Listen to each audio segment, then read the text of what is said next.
Hey, what's up guys? Today I want to talk about 6 exercises to sound more jazzy. These are 6 really cool things that I love practicing and working on, and I'll show you exactly how to do it. And it's just, really awesome. Let's do it. 1. Adding chords to the solo. So when you're improvising and playing a song, it's awesome to play lines, of course, but also consciously just trying to add chords, even if it's just shell chords or simple chords. It doesn't really matter as long as we add them. Now it is helpful harmonically but also rhythmically, because it kind of anchors us as improvisers but also the listener, so it's making everything more clear and more musical. Let's try it. I'll play It Could Happen to You in the key of E flat. Here we go.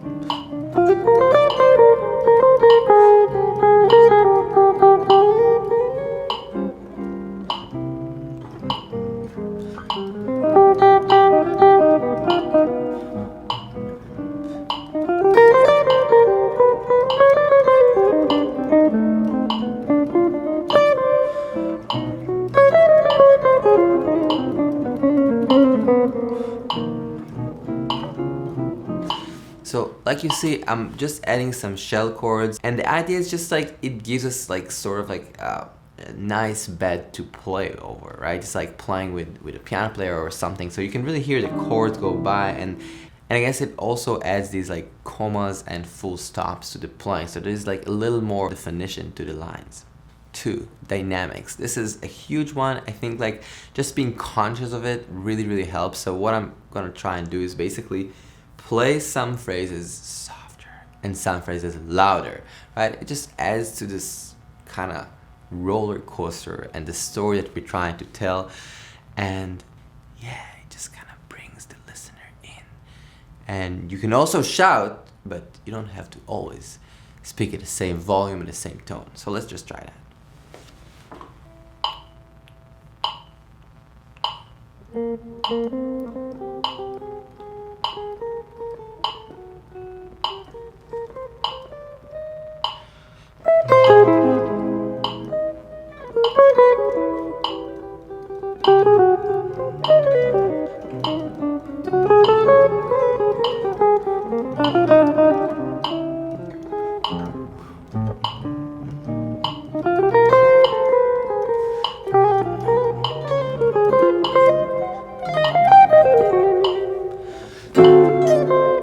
Just a range of expression. It doesn't have to be always loud and soft, it doesn't have to be always soft, it doesn't have to be always loud. It's just a variety, and trying to be conscious of it.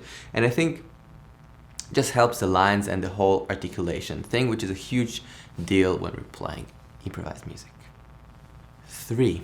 End of phrases. This is something I really think about a lot these days, and I feel like our experience, maybe as people as well, the beginning and the end of the experience, and kind of determines the story we tell ourselves about the experience, whether it was a meal or a hang or a relationship even. So I feel the same thing about music.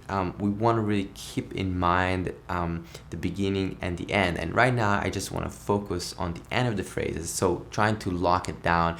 It could be locked and kind of finesse with a little blues lick, a bebop line, a simple melody, whatever it is, to kind of tie it back in. Let's try it.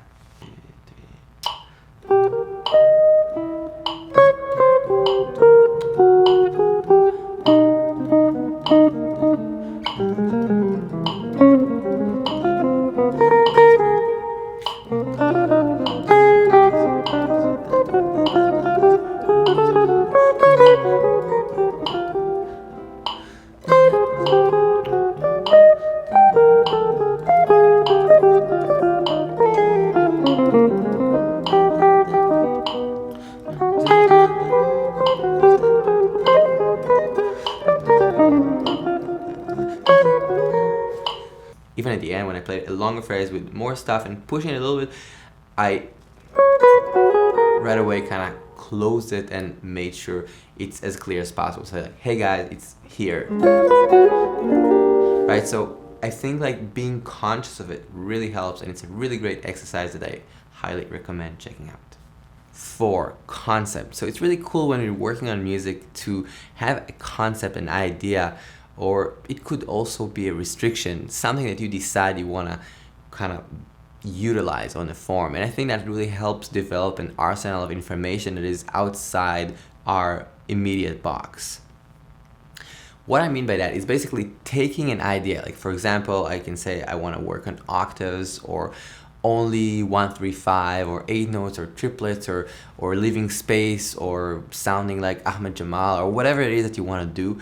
Just one thing that you're kind of utilizing over an A section or over the form. So I'm gonna choose one note. I'm gonna try and use one note as an anchor point. I'm gonna play more than one note, but I'm gonna have that as kind of thing that's being highlighted in my improvisation. Let me try.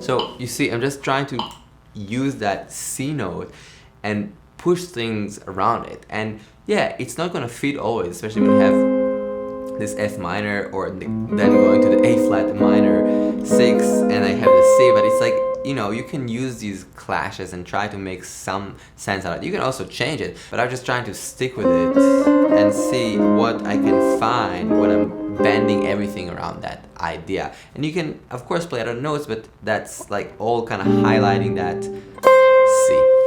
5, this is a huge one, referring to the melody. So like basically kind of going back and forth between soloing and melody. You can do it in a very specific way, so playing the melody for 4 bars and then playing the solo and going back and forth. Or you can play a solo and really try to bring the melody out all the time. The melody locks us into the song, to the harmony, into the chords, and also rhythmically anchors us. So it's really important to be able and to do that, and just makes everything more musical. Let's try.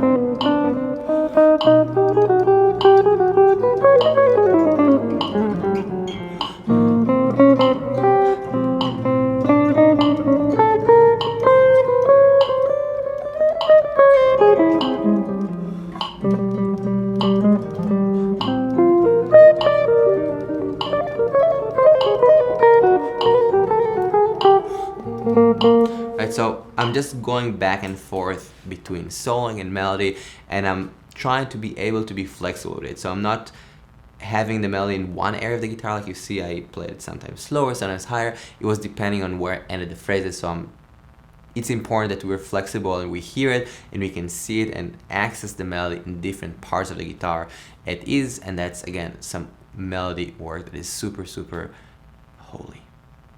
6, last but not least, this is one of the most important exercises I feel. Basically, a lot of times as improvisers, we have a lot of ideas and sometimes they're not really connected to each other, and this exercise is really helpful. So the point of this is indeed continuity, linking the phrases and sentences to make sense and some coherent thread in a way. We're basically going to repeat the last couple of notes, 2, 3, 4 notes, in the last phrase when we start a new phrase. So if the phrase ended here, so I can just repeat in the new phrase. So the new phrase will start with whatever, going some other places, but starting with that. It doesn't have to be the same rhythm, but it needs to utilize those notes. Let's try.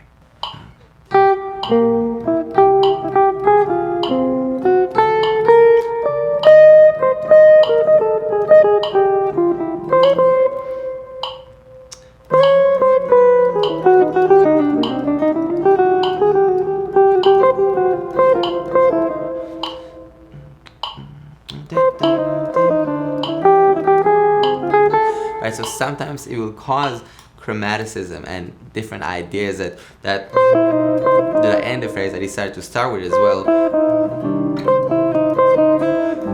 in the first A. So the thing is, it just makes everything kind of line together a little bit, and it's definitely interesting and hard, but just try it. Do it slow and take your time. It doesn't have to be anything fancy, just as long as we're listening and yeah, making music.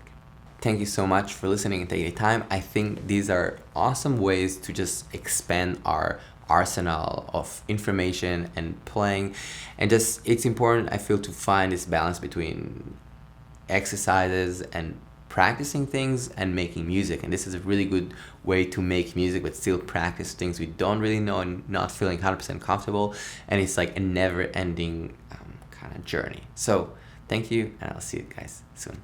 Peace.